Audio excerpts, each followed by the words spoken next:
ভাইয়া, চাচা এগুলো কি বলছে? আমি আমি তোর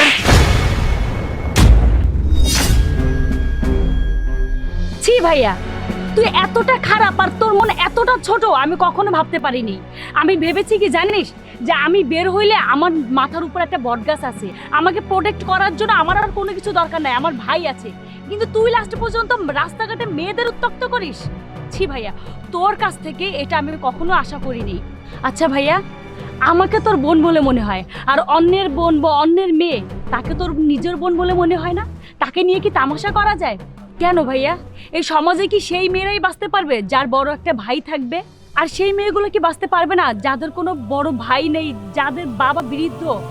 ভাইয়া, এখন থেকে যদি তুই নিজেকে না বদলাইস তাহলে কোনো মেয়ে সুস্থভাবে বাঁচতে পারবে না।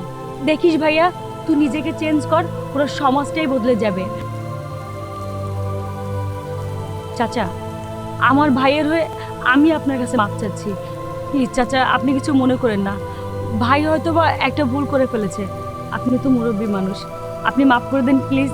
দেখো মা, তুমি বুঝতে পারছো এই ব্যাপারটা যদি তোমার ভাই না বুঝে তাহলে আমার মেয়ের মরণ ছাড়া কোনো রাস্তা নাই। আর আমি বাপ হয়ে এটা দেখবো, আমার সহ্য হবে না। ম্যাম, আমি আন্তরিকভাবে দুঃখিত আপনার সাথে এই ব্যবহারটা করার জন্য। আশা করি আপনি বুঝতে পেরেছেন কেন আমি এই ব্যবহারটা করেছি। ভাই, মা বোন সবার ঘরেই থাকে। একটা কথা মনে রাখবেন, আপনি যদি কারোর সাথে কোনো কিছু করে থাকেন আপনার উপর কিন্তু সেই প্রভাবটা পড়তে পারে। যেমন কর্ম তেমন ফল। চাচা চলে।